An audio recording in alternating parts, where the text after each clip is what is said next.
Welcome to my channel.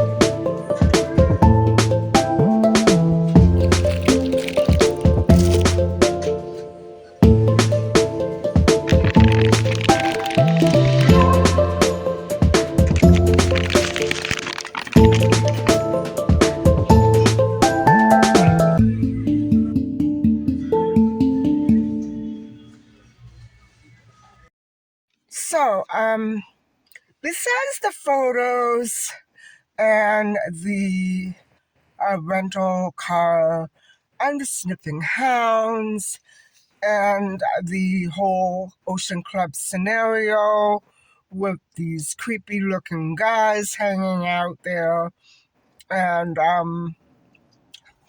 the broken window, the parents marching back and forth to check on the kids. There's so much else going on there that's confusing.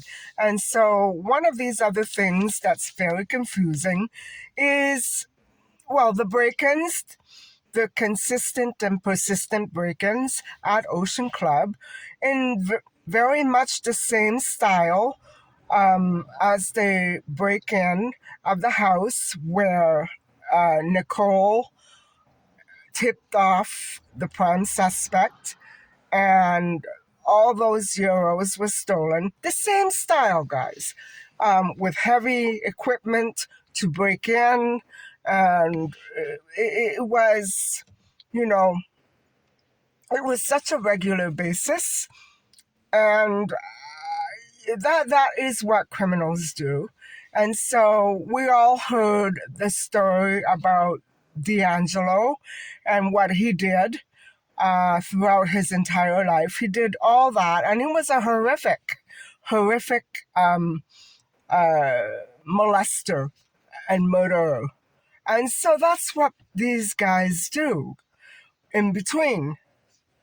They rob people. And so everything kind of fits in, right? He does fit the sketch of a horrific criminal, unfortunately. I was kind of hoping against hope that it would take a little longer and get more evidence. I don't know.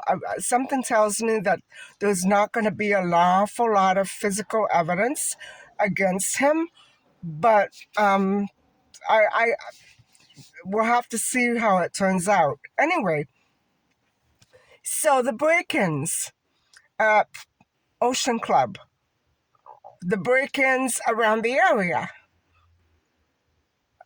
they're all tie in with the suspect. And so that's another thing. Also, there are all those botched newspaper articles. And so here's the big one, guys. Here's the big one.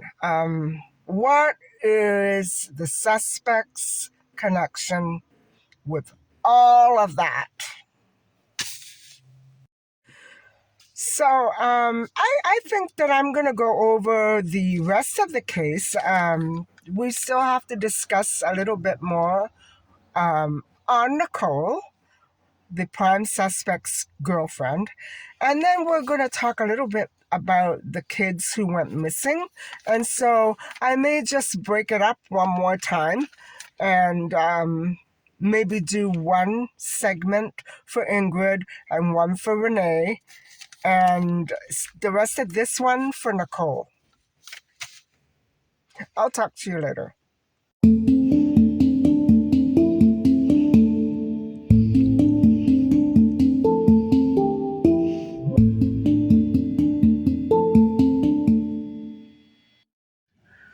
Okay, so we are now at the point where we can discuss Nicole. So, who is Nicole? Nicole Fellinger is very integral to the entire case, perhaps, and it probably would have something to do with unlocking the mystery of Madeline McCann's disappearance. And so Nicole helped raid properties in the Algarve, and she is specifically accused of helping during a break-in in November 2007, months after Maddie went missing. And so this particular crime, the robbery, took place 6 months after the disappearance of Maddie. And what she did, guys, was she purchased a disposable phone, and there are witnesses, and she tipped them off. She was with the victims at the time. She was friends of theirs. So we want to be careful of people like that. While she was driving back from wherever they were in the car with them, she called him and tipped him off. And when they got back, the money was essentially gone. And so that's the story in a nutshell. And so it's been said that a man who bore an incredible likeness to this prime suspect was seen leaving that house carrying a rucksack and very heavy tools that were presumably used to break in. And so that family who Nicole was driving with, I guess they were giving her a lift somewhere. They were so devastated when they came home and discovered that 100,000 euros had been stolen. It's incredible, guys. Very incredible. And so the actual family did accuse Nicole of being involved in the burglary. And they filed an official police complaint immediately and told the police so. And so what it is, guys, is that this robbery, the way that they broke in. I believe it was just the one suspect, but it matched all of the Ocean Club break-ins as well. They were the same style, heavy machinery, heavy tools, and it was the same type of robbery and break-in. So what happened was that they went to the bank. This family went to the bank, and Nicole realized that they didn't make a deposit or something of that nature. And so um, she immediately had them pull over into a store where she could purchase a used and disposable mobile phone to call the suspect and alert him that the house was now empty, and so he could steal the cash because they had not made that deposit. And so Nicole was born in the same Bavarian town as the prime suspect, and she lived in Portugal for many years, as he did, and looked after troubled teenagers as part of a German foster care program. Oh God, that's not too good. That's scary, in fact. And so she returned to Germany in 2017. Nicole currently lives in Bavaria and is working in the hospitality business. And she does have 3 children.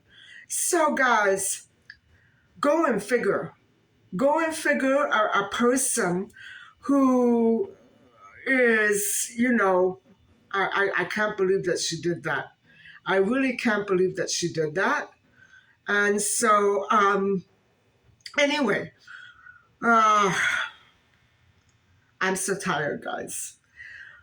So what happened is that the family was so shocked, and they were explaining to the police that she saw us go to the bank, and they didn't realize that she knew that they didn't make the deposit, and it was not possible to deposit that money that day. And so on the way back, she had them stop at a mobile phone store, and she said that she was going to buy a cell phone and that she even wanted a disposable one.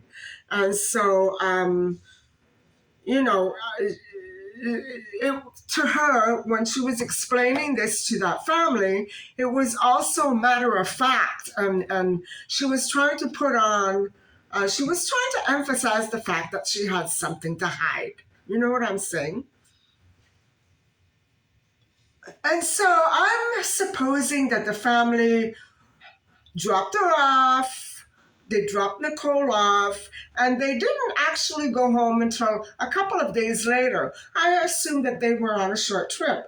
And so when they did finally arrive home, they found out from the neighbors that 2 days before they actually arrived, or 2 days later, the 2 days after that phone call that she made, the property was broken into, and the neighbors said it was a man that looked exactly like Nicole's boyfriend. And so that is exactly what happened. And so all the cash was gone, and I don't know what else he might have taken.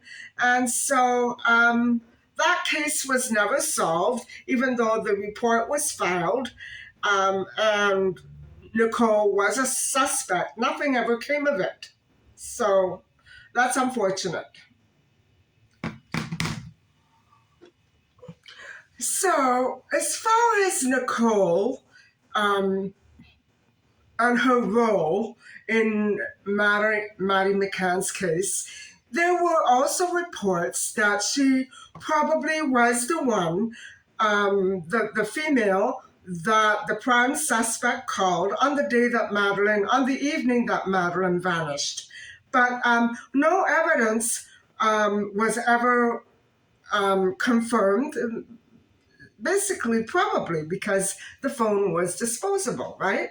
And so actually Portugal news reported that these two Portuguese women were sure that the prime suspect was the robber and that Nicole was his accomplice. And so, if she was his accomplice in that robbery, that horrific um, theft of 100,000 euros, I can probably imagine, I can probably take a very good guess. And there is no evidence that will ever materialize to back this up, that she was his accomplice if he was involved in Maddie McCann's disappearance. She probably helped him. She probably helped him put the DNA in apartment 5A. She probably helped him do a lot of things.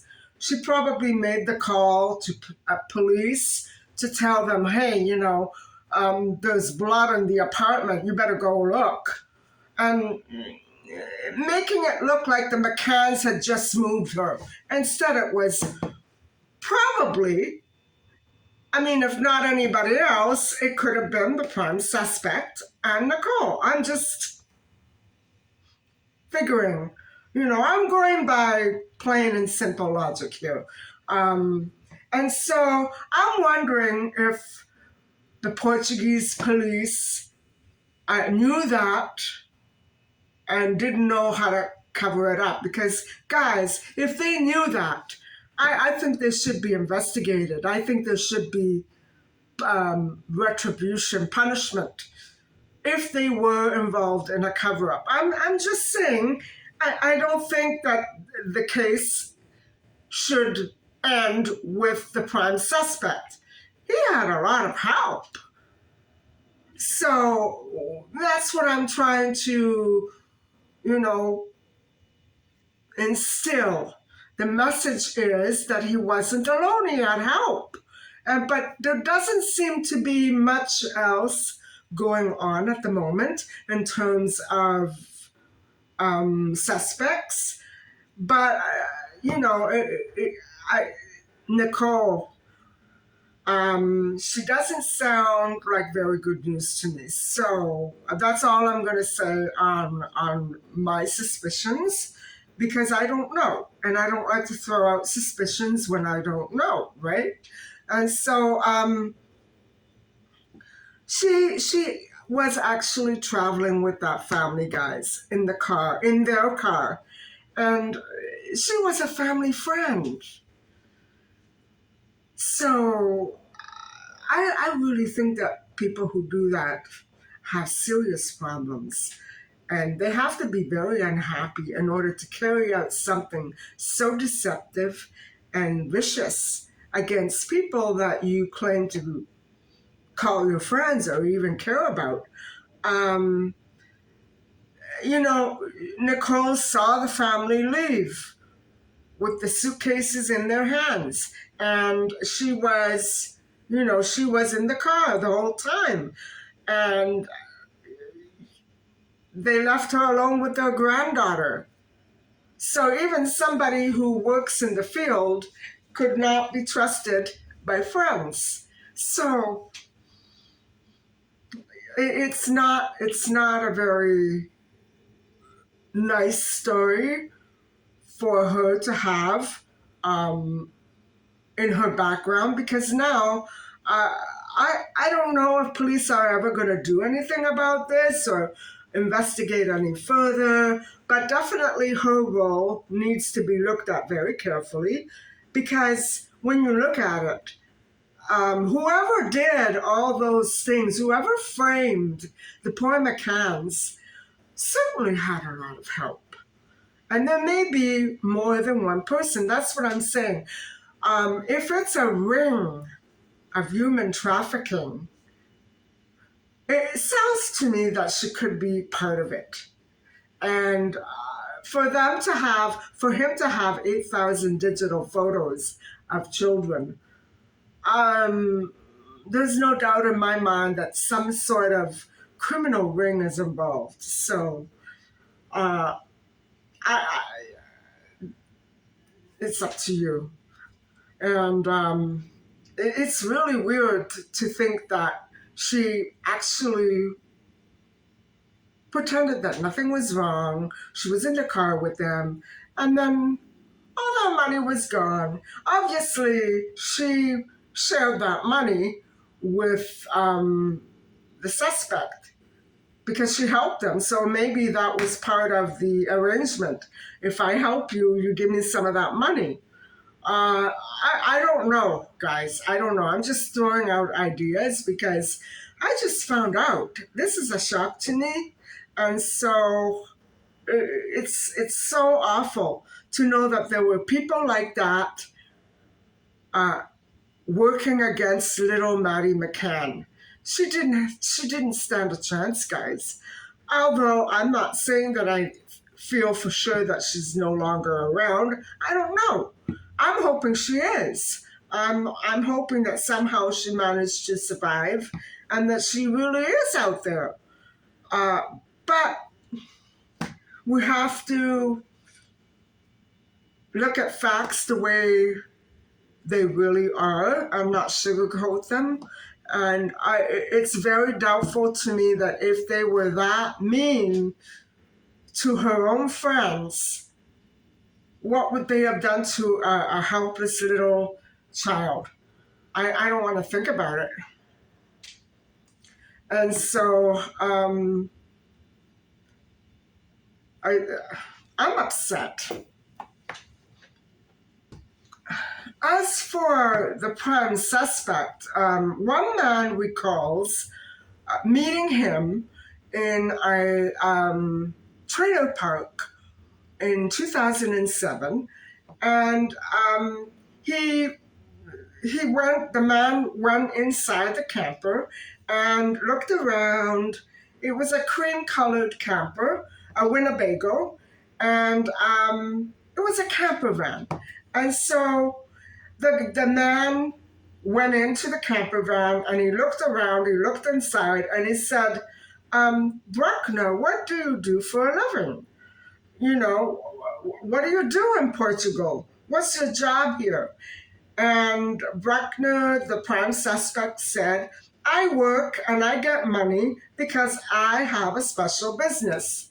And no, guys, he didn't respond that he was a handyman at the Ocean Club resort. He said that I transport weed in my van. Flat out admitted it. And so he said, I have a 50-kilogram bag of grass. And the guy didn't believe him. He thought he was kidding around. You know, that's the thing about the prime suspect. He seems like such a good guy. I was looking at some photos of him online. I'm going to try to include that one, of him holding a little puppy. I can't believe that a man could be so horrific. And yet, he is, guys. Other people are talking about this. And they wouldn't lie. They would have no reason to lie. And so he said, I transported around Europe this weed. And he says, in my van, I can take anything and nobody can ever figure it out. Nobody can ever see it. Nobody can ever find it. He said, guys, I can also transport children, kids in this camper van space. And so drugs and children, you can transport them in this van. So maybe, guys, he was in the business of human trafficking. If he could hide kids in his camper van. Now, this is someone else talking. He actually was advertising his trade and trying to get money. So very obviously, he was in the business of human trafficking. So that's what makes me think that maybe there's a chance that Maddie may be alive. I don't know. I'm hoping there is. And so when he said that, guys, that I read that and my stomach just felt, ugh, you know, confessing and admitting to somebody the things that he did and the things that he got away with. And he did get away with it. It wasn't just one time. Now, whether or not he was bragging or lying, I kind of doubt that. We don't have much evidence of anything. So it's going to be very hard to prove anything unless that they can get something tangible that ties them to something like this, especially Maddie McCann. And so this is horrific. And I think I'm going to cut this short. I'm going to cut this. I think it's too late for that. I have to go over the timeline of his crimes with you. So let me sign off. I'm going to sign off on this one. And we can pick it up again where I'm going to go over all of his crimes. Maybe a little timeline. It's actually quite long and it's shocking to look at it. So anyway, guys, thank you very much for listening and watching. And please don't forget to like and subscribe. Tune in tomorrow or the next day to find out what the long list of crimes really are. And then we'll have another couple of chats about Ingrid and Renee. So I'll see you soon. Bye-bye.